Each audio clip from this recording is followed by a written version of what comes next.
Welcome to the Divine Paradigm Symposium, revealing universal pathways to joyful living. Thank you for joining us. I'm Gail Hoag, And I'm Gregory Hoag. and together we have been researching and developing sacred geometry technologies for over 36 years to support the evolving consciousness of humanity and all life on the planet. We have felt the inner call to bring together a collaboration of poignant dialogues with other visionary leaders whose work we love and have followed for many years. We will explore their insights and knowledge in these conversations to bring inspiration and clarity for navigating this amazing time. As we emerge from the pattern interrupt of COVID and challenges of the past year, deep-seated inner knowing will bring us forward into something new and perhaps unpredictable. Our intent is to support you on your path forward into a life of fulfillment. We have some very penetrating interviews with this series. Each one will offer you something of extraordinary value. So stay tuned each day for the next 3 weeks to absorb all you can from each of these amazing people. Every program will be available for 48 hours, and you can watch all the replays on Sunday. Okay, so let's get started. Ah, I am so pleased to introduce Lisa Witter. She is a psycho-spiritual counselor and a creator of the karma clearing process and advocate for spiritual evolution. She works with high-performing, spiritually minded women and men who are ready to break free of karmic patterns so that they can manage all of the responsibilities of their personal and professional lives with inner calm, focus, and emotional resilience.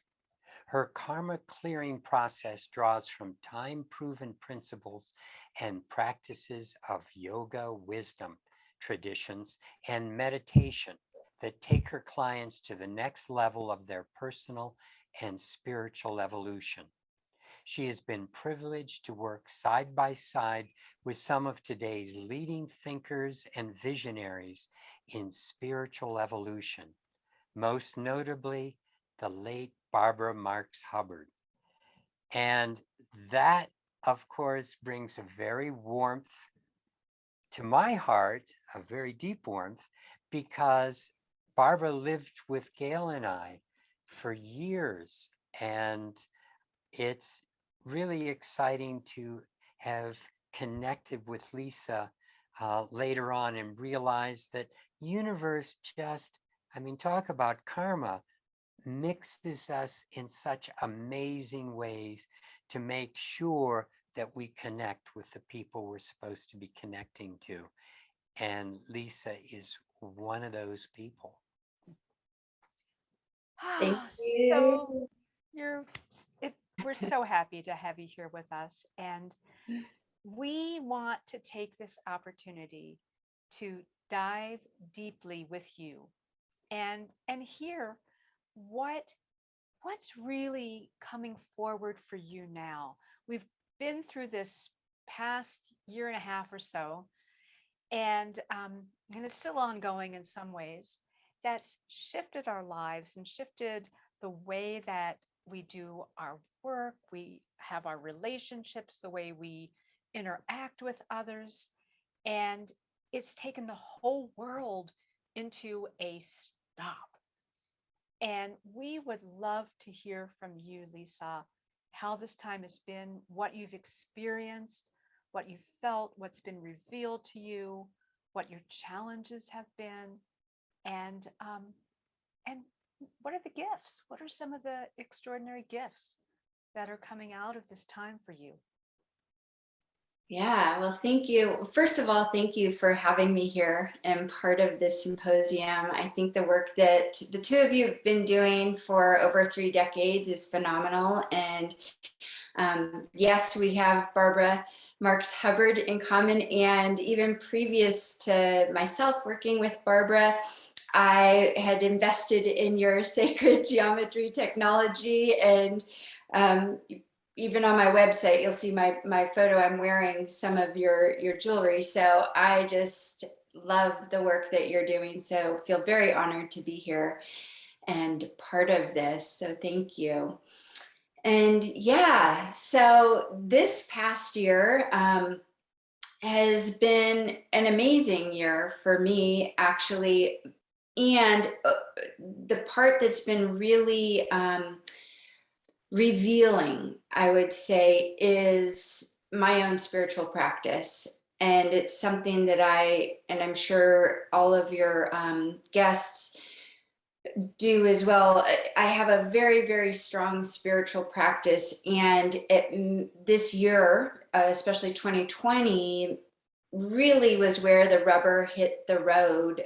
For those of us, if you have a spiritual practice, it's like, okay, well, how effective has your spiritual practice really been? Because the results are going to be shown to you in how you handle turbulent times. And if you don't have a spiritual practice, what a great opportunity to begin one. And it was actually something that I did right at the beginning of COVID. Was I started a group called Spiritual Practice for Turbulent Times, because right away I saw, oh my gosh, this is going to be, even if it was in California, where I live, it was originally just supposed to be 7 weeks of shelter in place, but 7 weeks is a long time. So I thought, oh, I'll start this free meditation group. And here we are still, how many months later, and I'm still doing this free meditation group called Spiritual Practice for Turbulent Times. And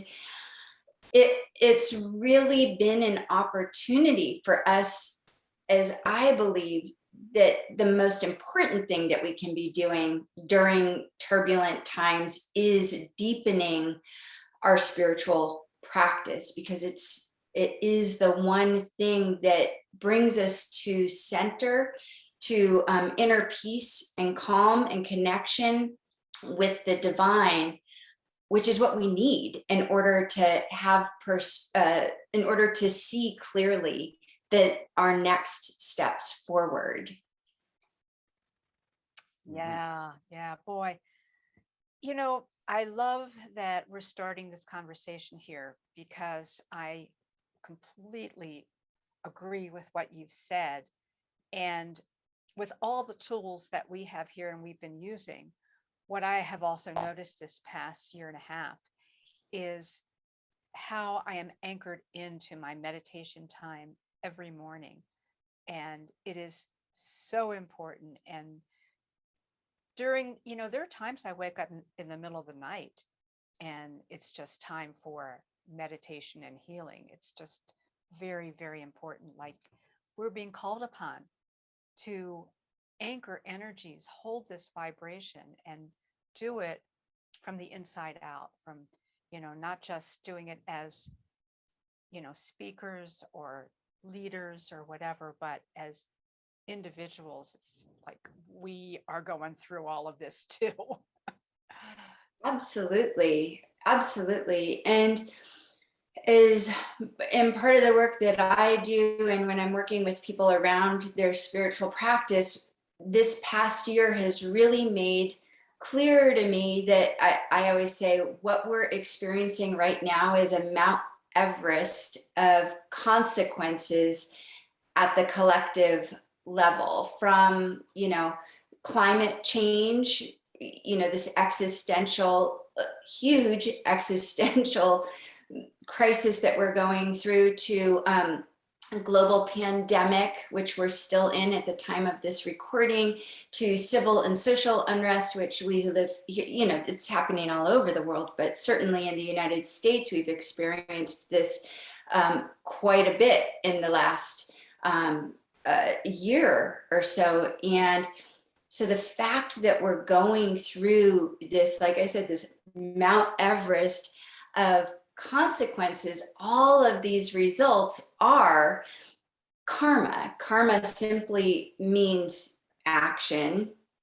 And and the law of karma says that for every action there is a result or an effect. And it became really, really clear to me, like, oh my gosh, this is also an opportunity right now for us to begin to shift our understanding of our current situation, as far as we're talking about humanity and the planet, in order to see the next viable steps forward to heal the planet, to heal humanity, to have a new context, or just a different context to understand what we're going through.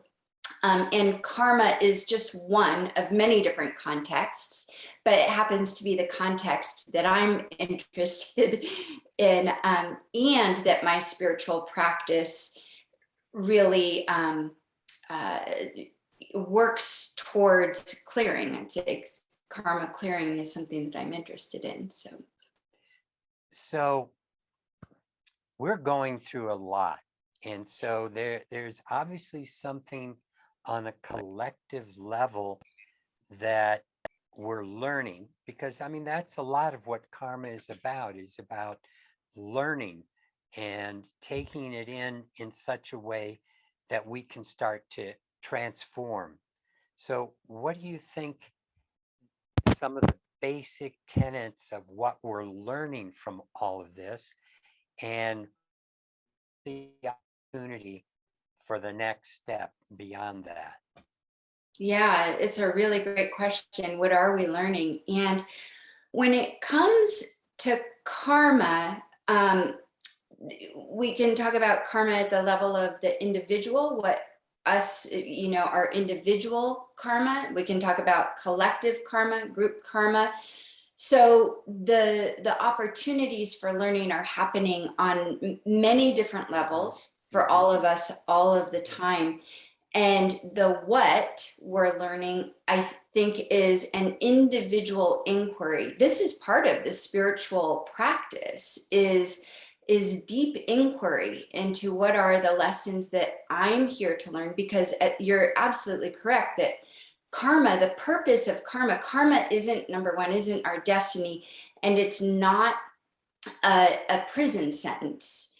Right. And so the purpose of karma is absolutely to learn, and to learn what I think for each of us is an individual inquiry process, really important in our spiritual practice. However, I will say one thing that is that the teachings of yoga, when I say yoga, I personally am referring to the classical yoga teachings, yoga wisdom.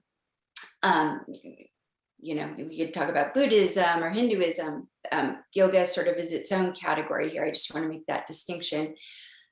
But to get back to the learning, what the teachings tell us is that karma itself, the fundamental cause of karma, and this is my words, is a case of mistaken identity, not knowing the truth of who we are. So we can unpack this a little bit if you want to, but essentially the purpose of karma, the learning in it, is understanding our true nature, understanding the truth of who I am. What is my true identity? That's the learning that is the opportunity for each one of us individually and collectively in this. I don't, sort of is a big answer, a high level answer to your question, and wherever you want to go with that answer, I'm happy to go with you. That's a really powerful statement.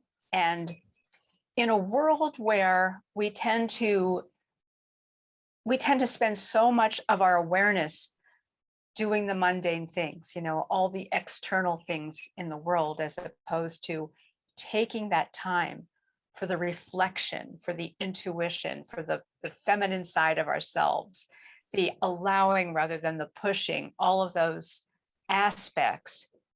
COVID stopped everybody and put us in a place of having the time to listen, having the time to to be more perceptive, to learn in a different way than just by being on the treadmill.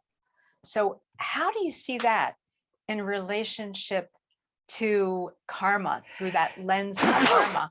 Excuse me. Bless you. Yes, I think, it's so really, really a good point, because so many what they're saying what they're saying now is that more people are depressed than ever before because of having to be stuck at home in, just staying at home. And I think what's happening for a lot of people is their identities are being brought into question. Like, who who am I? A lot of people lost their jobs. Many people have an identity related to, I am a fill in the blank, whatever your work title is. A lot of relationships ended because of COVID. And we're talking whether relationships ended because of, death because of COVID, or because there was so much strain on relationships. So it caused a splitting of relationships. So again, who am I if I'm not XYZ with this person? So I don't have any statistics, or I don't even know that this is true, but my assumption is that what COVID has done and keeping us in place for such a long period of time has had many people question that at some level, who am I? Like, what am I? What's going on here? And when we don't have an answer to that question right away, it causes even more anxiety. We know that answers create a sense of control and stability. That's why we all want answers.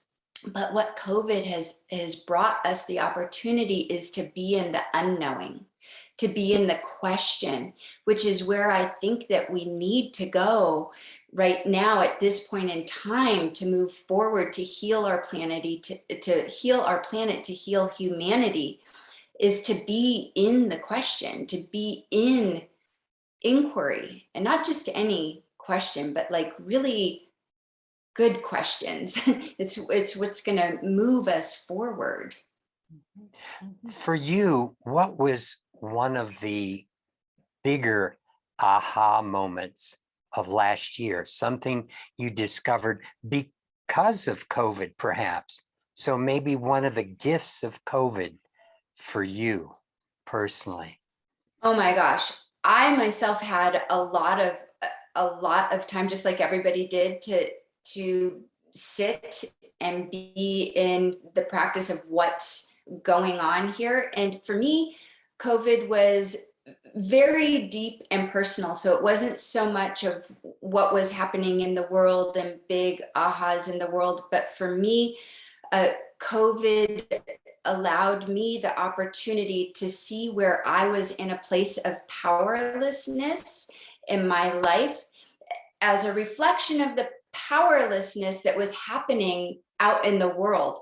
It's almost, I almost like I can't articulate how profound this was for me, of an opportunity to see reflected in myself what was happening in the outer world, to see the powerlessness of what was happening in the streets of, well, I live in the Bay Area, so it's a very activist community in Oakland, in San Francisco, to see what was going on and the level of powerlessness. Actually, while people are thinking they're in their power, there was a lot of expression of powerlessness in many ways.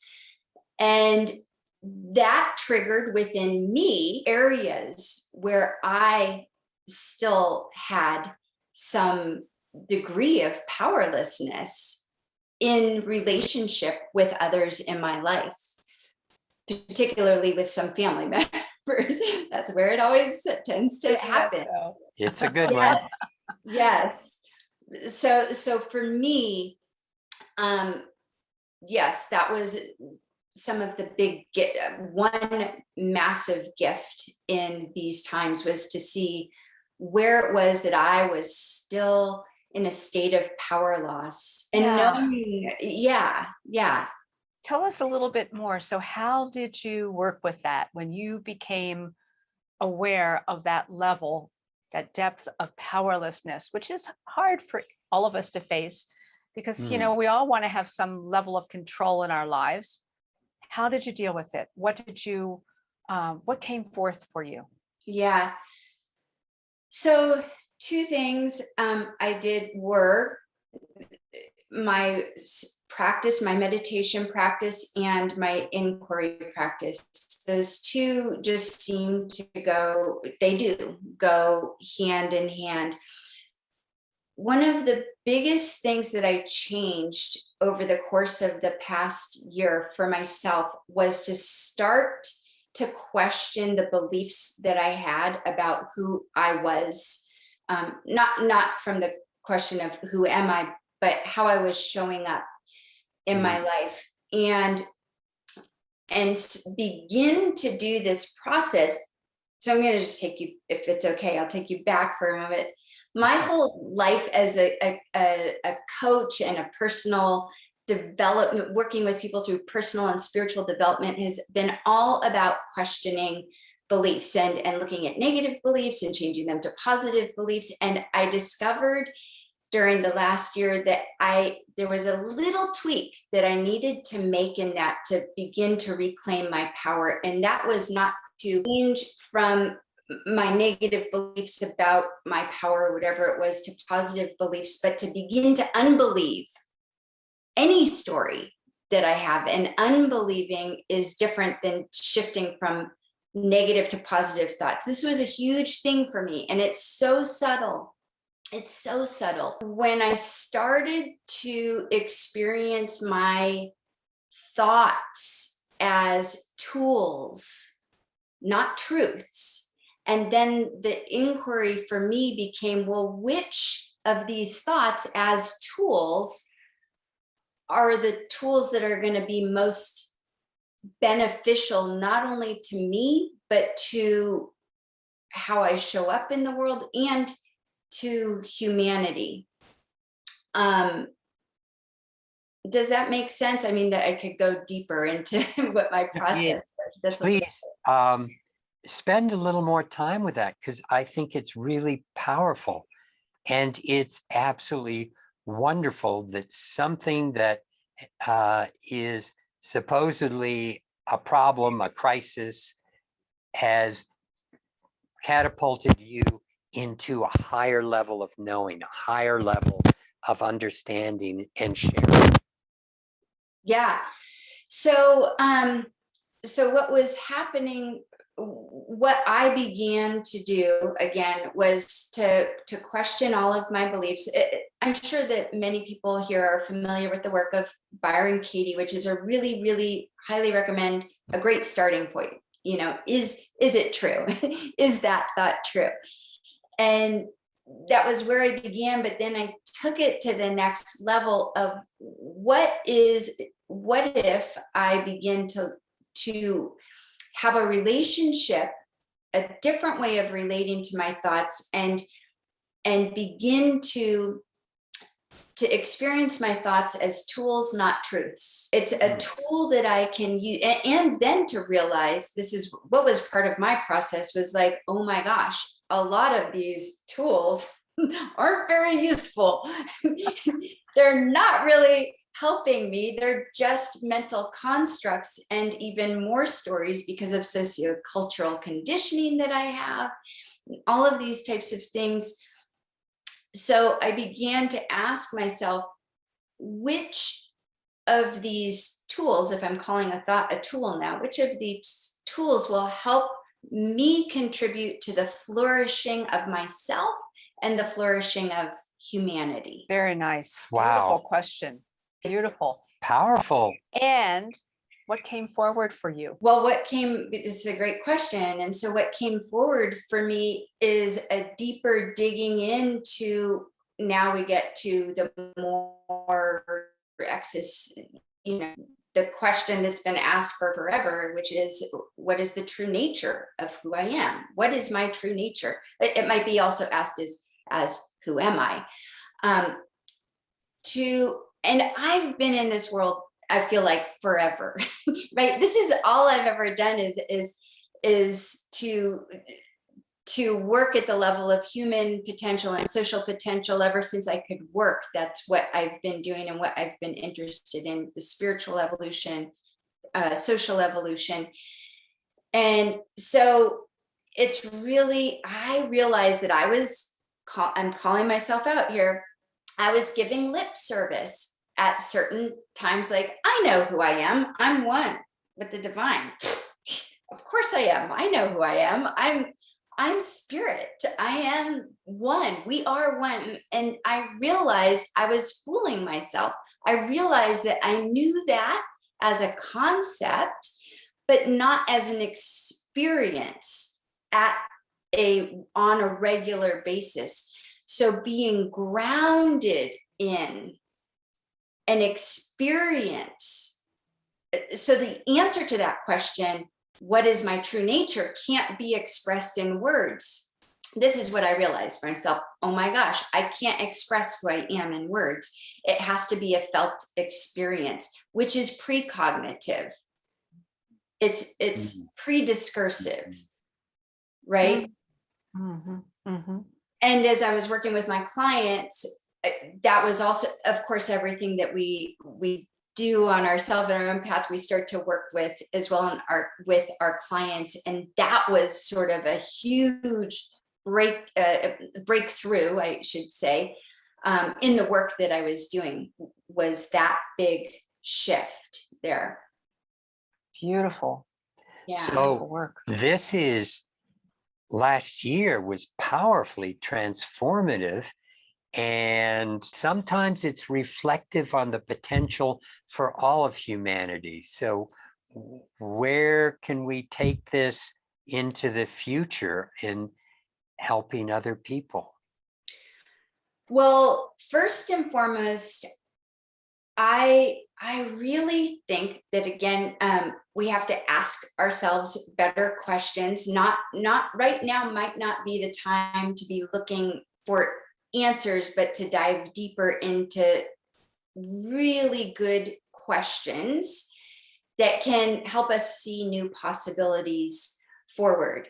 One of the assumptions that we all make is the assumption of who we are, and even, really good social activism. I'm all for it. And a lot of the groups out there are so identified with being X, Y, Z, whatever it might be, or we're identified with our political affiliation, or we're identified with our religious affiliation, I believe that the steps forward are to start to see all of these as stories that we have about who we are, and start to question those stories. Is that really who I am? When we have the felt experience, and I know because I know you two personally, that you know this, that none of us are our body. We're not our thoughts or any ideas we have about ourselves. We're not our religious affiliation. We're not the color of our skin. And the essence of who we are is consciousness, is awareness, but that has to be a felt experience. And in my experience, when we have that understanding, a known understanding, it is really hard to see someone else as the enemy. It's really hard to vilify someone else when we understand the truth of who we are, because I understand who I am as awareness, as consciousness. And I just see Gregory as an expression of consciousness in that form. I see Gail as an expression of consciousness in that form, a unique expression of consciousness. And so again, if we come back to any practices that will bring us closer to the truth of our of who we are and being able to experience that for ourselves, it starts to dissolve the divisiveness. It starts to dissolve the lines that we have. And it's from that place that we can begin to work together, to collaborate, to synergize our unique gifts. Wow. Which is where we really are now, that synergy, that collaboration. It's like we have been doing things to get ready to do that, to be able to come together. And I want to just sidetrack for a moment, because you're doing such beautiful work with karma clearing, and Gregory's had a fabulous experience with your work, and we've worked a little bit with you with one of your programs. And I know that you have offered a wonderful free gift to our audience, and I would love you to share just something about that so they know how fabulous it really is. Sure. Yeah. So I'm offering a free mini course. You actually need to use and you'll have the code, I think, the special code, so that you can get that for free. It's called Create Your Future by Clearing Your Past. And in that mini course, it's a 3-part mini course that you get sequentially one lesson every couple of days. And in that course, we really look at some of the things actually that we're talking about right now. What is karma, and how do we start to see our lives in the context of karma, and how can we start to reshape our destiny? That's really what the course is about. So it's a little taster. It dives deep, but it also just gives you a taster of this particular context in which to see your life. Beautiful, beautiful. Great. And so important for this time that we're in. And, I think we're all looking at life and going, nobody wants to go back. This is about a whole new co-creation, and being able to go to that level of understanding the stories that we've lived with, and to look at them as tools. Do I want to keep this, or do I want to discard this, and reevaluate what each one of us has been doing? To me, that's a fabulous gift. So tell us a little bit more, as we're coming back together, there's a need for each person to recalibrate where they've been, their energy, their thoughts, their concepts, their stories. Can you tell us a little bit more about how you see that we're a new pathway forward? How we're building a new pathway forward, or how we can build? How we can, yes. Yeah.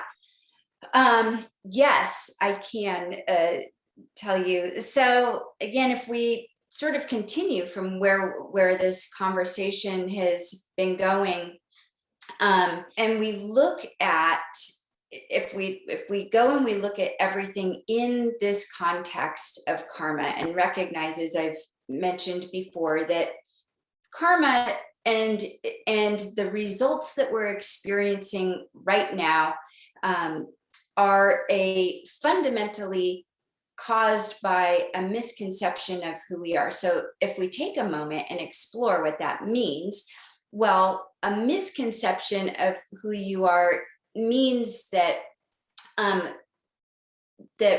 we're not connected with our true divinity, with that the consciousness that we are, the divine love intelligence. And when we're not connected with that divine love intelligence, what happens is we have this feeling within us, and I know we've all had it, I know I've had it before, which is like there's just this nagging sense that something's missing. I'm not complete, I'm not whole.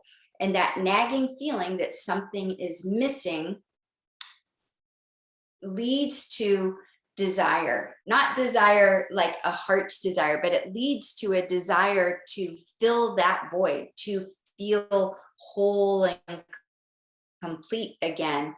And so this type of desire comes in, we might call it two flavors, attachment desires or aversion desires. And it's attachment would just be beliefs or stories that I need this thing in order to feel whole and complete, or aversion would be the story that I got to get rid of that thing in order to feel whole and complete. And what the teachings in yoga tell us is that if we have this type of desire, it leads to actions which in yoga tradition would be called, like in these words, in modern times would be called selfish actions, actions that are based out of intentions and needs to get something for myself. And then this is what leads to the karmic results that we've experienced, both in our personal life, but also what we're seeing in the world today. So the path forward, so I had to give you that to give you context of how karma is created. The path forward then would be, once again, to have a process of self-discovery, of doing the practices of inquiry, who am I, having a felt experience of who I am. And naturally, what the teachings tell us is that naturally from that place, we no longer have a desire, our desires are no longer in those two flavors of attachment or aversion. Rather, our desire comes from a deep internal longing to express our true nature and to give it as a gift to that corner of the world that most needs the gift that we're uniquely here to give in the world. And then this is how it's those types of actions that do not create karma, actually do not create karmic results. So again, karmic results, the law of karma, for every action there is an effect. And then the results, karmic results, are any type of results that cause pain and suffering in our life. So it just sort of gave a huge sweeping overview. I'll pause there. Wow. Some of the thoughts you've had about the way our minds work. And mind is almost a bigger aspect of what we call the brain. And when you were talking about thoughts that were coming up that didn't serve and all of these things that were being generated, it's interesting. It seems like this body generates thoughts and things that sometimes fixate on the past or worry about the future. But there's that bigger part that we can connect to through our heart that also can bring thoughts in, like inspiration and that love and that joy that comes from the bigger part of ourselves. So it's almost like there are a couple layers of potential thinking for a human being, a Right. human thinking or a being being thought. And what do you think about that and what you're sharing with us now? Yeah, so in yoga wisdom tradition, the mind includes our thoughts, our intellects, and our emotions. So mind in yoga tradition, it's actually called the heart mind. So different than intuition, but the heart mind is just the combination of our thoughts, our feelings, as well as our intellect. We need our intellect, our right?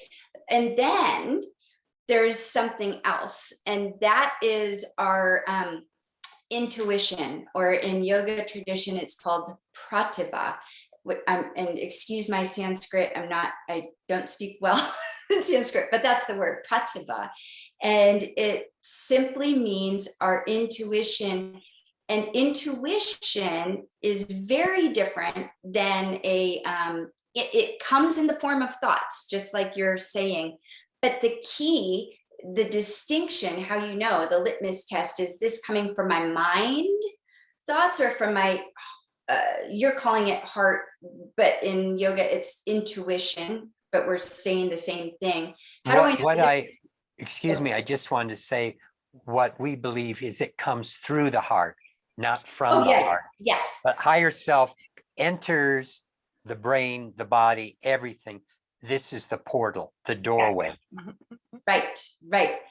So the distinction between those thoughts that are coming through the heart, the intuition, and sometimes we can get confused and think that our emotions, like we get so excited or we feel so repulsed or enraged, and we think that that's our heart or intuition. But this intuition is always calm and still, and it has no agenda.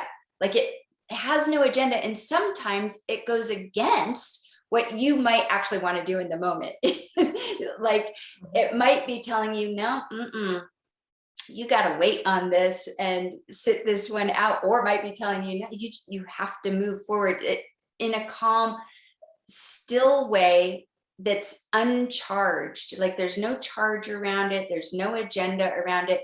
This is where spiritual practice in our meditation, honestly, the technology that you create, I'm touching my pendant right now, really helps to do that. To be able to connect at that level of consciousness and be able to discernment is critical in this whole conversation. If our actions are not discerning actions, we're going to create more karma for ourselves and our individual life, the world. So that's a huge piece in this. I just sort of went off topic, but yeah. So this is a very important time that we're in to be doing this work. And, when you talk about, basically we're setting ourselves up for service. We talk about the good of all, that we're shifting out of that place where we've prioritized our needs for ourselves, which we still have. Each one of us has, definite needs that we have. And to be able to transcend that, to know that that can be handled. And now we're in a place of, let's get to the place of the good of all, the service that we're here for, and to raise our consciousness, our frequency, to really to engage in a whole new level of felt living.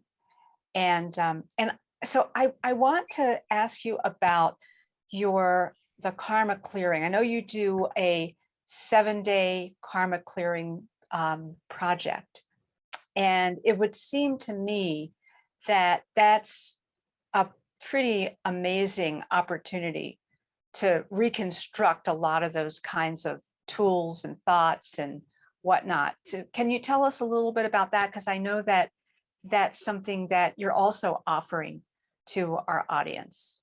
Yeah, absolutely. So it's called the 5-day karma clearing 5 days. project.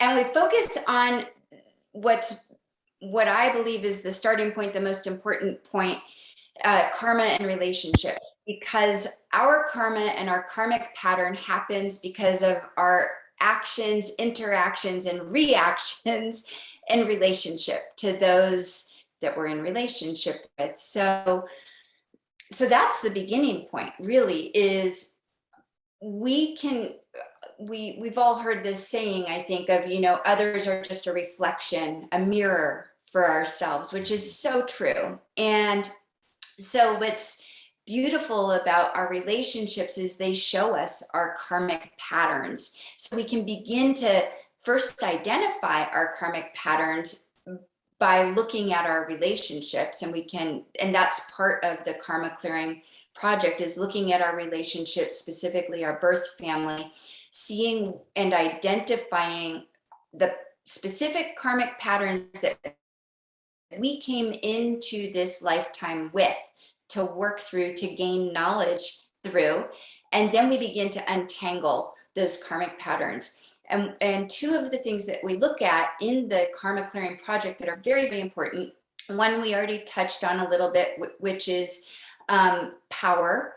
When we're in a state of power loss, it's very hard to clear karmic patterns. You actually can't clear a karmic pattern when you're in a state of power loss. You need to be power filled in order to clear a karmic pattern. But the other one that's really important, that totally relates to what we've been experiencing in this past year, is trauma. COVID was a traumatic experience for all of us. And trauma is very much related to karma and power loss. Of course, you can begin to see the connection when we have traumatic experiences that haven't been healed. Those wounds haven't been healed. We stay in a state of power loss, and then it's hard to clear our karma. So in the 5-day karma clearing project, you got me on 7. Maybe I need to sorry. 7. Gail? Maybe you're supposed to be doing another one called 7 days. Yes.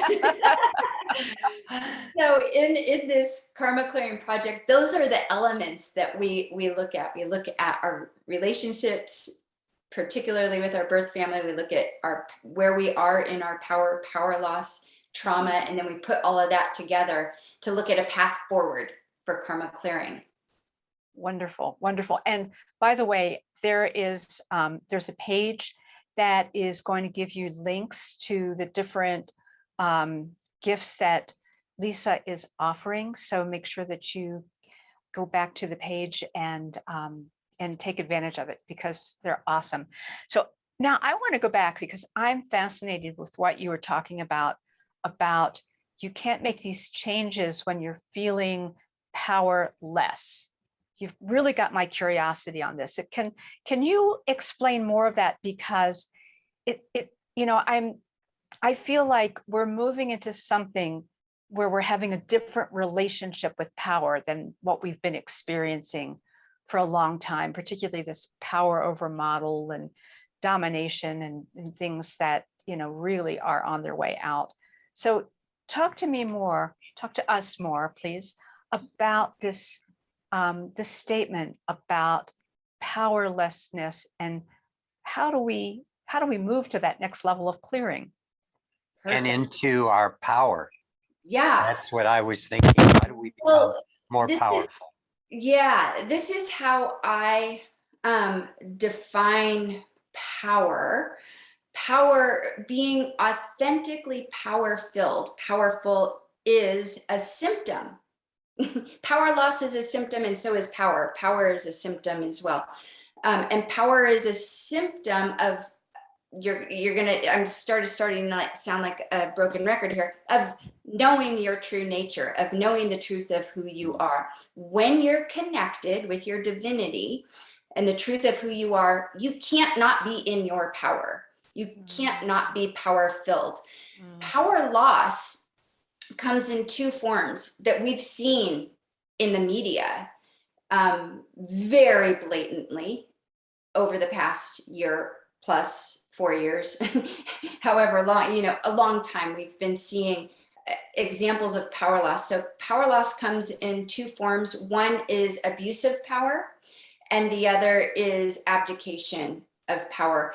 So people might think, oh, but people who are, abuse of power, they're, as you're saying, it's power over, whether that means physical abuse and violence, or harassment, or unsolicited analysis of other people, blaming, guilting, shaming others. All of these are abuse of power.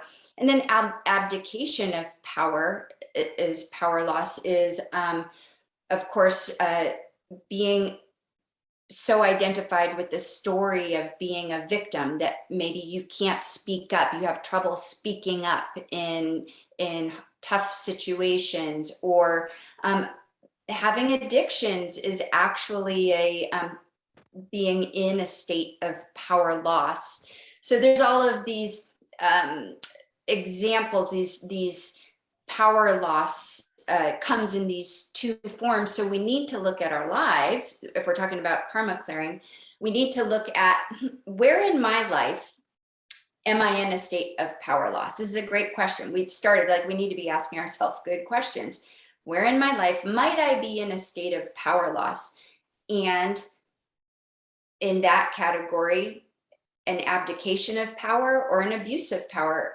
You know, all of us have done both, whether we like to think of ourselves as angels and no, but I'm a spiritual person. I guarantee you, every single person on this call has at one time or another had some abuse of power and some abdication. We might lean more towards abdication or one way or the other, but that's the starting point to see where you are in your power loss. And then from there, we begin to look at, okay, well, what caused that power loss? Where's the inception point of that point at which you forgot the truth of who you are?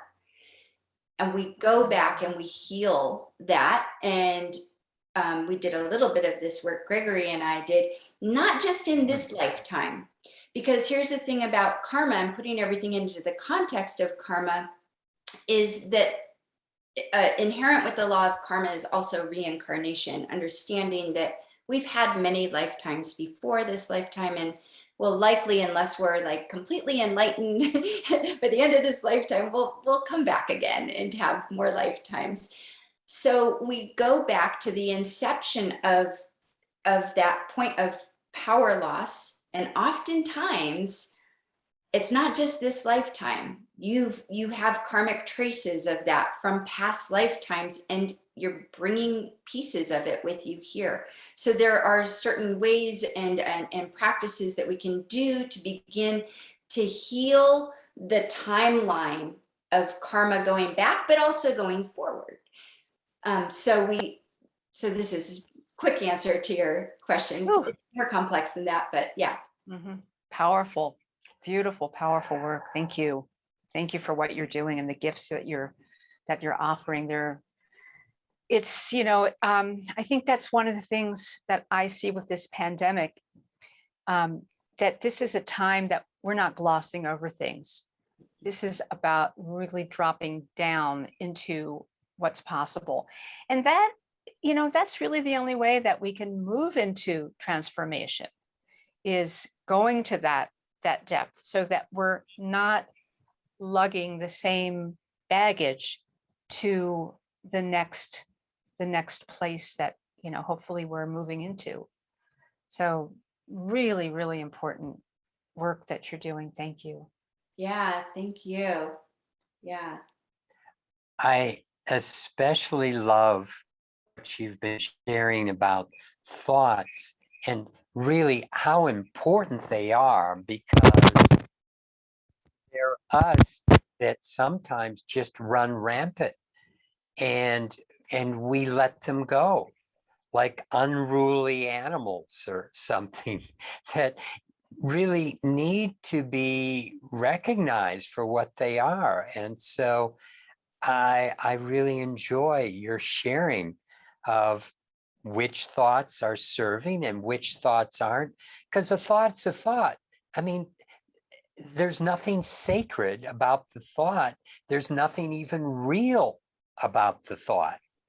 Really, it's our choice in what we're doing with all these things. And to take that into this higher level of where we can go as human beings right now, this is such a powerful, really beautiful time to be alive, because it's shaking this stuff up. It's loosening up the cracks, as Gail's been sharing, as you've been sharing, so we all have a place where we can pull ourselves out of, and a place we can build something new, because we don't have to go along with the old stuff anymore.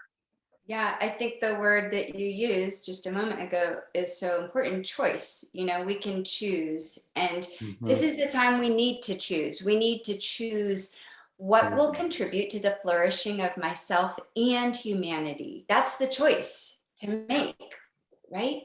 Yeah, that's worth repeating. That's such a powerful question. Would you repeat that? Yeah, what will contribute to the flourishing of myself and humanity? Yeah, yeah. And what better way to extract ourselves from negative karma than to be of service to all that way? Yeah, absolutely. Beautiful. So we're getting close to the end of our time. I want to ask you just one more little question. Of course, Me it's too. not little. So, how do you see, because you've gone through some real evolutionary shifts in this last year and a half. So, what's up for you? Where are you heading now? Yeah, well, honestly, I am heading towards, I almost sound like this sounds so typical, but it's so true and it's so deep. I'm just heading towards presence, towards being Mhm. right here, right now, so that I can respond in to the moment, to every moment, from a place of connectedness and presence. And to Gregory's point, there are so many thoughts that can be running through your head, that get you caught up on that train of Mhm. thoughts. And I've really been super disciplined in this, in Mm. my own spiritual practice in this past year, of really just not believing any of those thoughts because they take me out of the present moment, Mm. and seeing which of those thoughts does contribute right now to my flourishing and the flourishing of humanity, and sit with that. And, you know, not having an agenda for how quickly all of this gets done. There's a sense of urgency here. I have it, certainly. And there's a certain, with that urgency, I think is wonderful because it impels us to move forward. But I believe that at least for myself, I have to be really careful about that urgency, and where I'm at in the moment and taking action with that urgency. Because if I'm not present, then I'm operating through those stories and those thoughts, as opposed to settling into that urgency. We're in an existential crisis. It's real, people. Things are happening here. The way that I can respond most effectively is to be with that urgency, be present, and ask the question, what can I do right now? How can I contribute to my own flourishing and the flourishing of humanity, and see what arises through intuition, right? Through the heart. Mm, that is beautiful. What a wonderful, wonderful way to complete our time together. And we are so with you in Totally.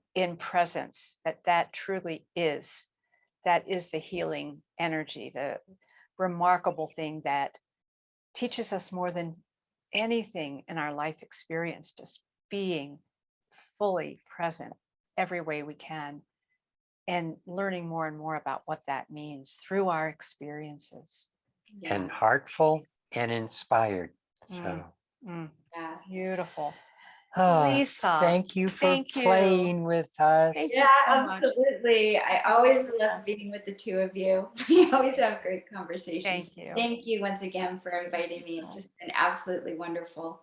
This is Fantastic. going to be such a joy to share with others. Thank you. Thank you. Deep Yes. wisdom. Yeah.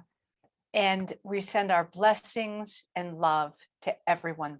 Thank you for Thank you joining us. for joining us. Thank you for watching and being a part of the Divine Paradigm co-creation.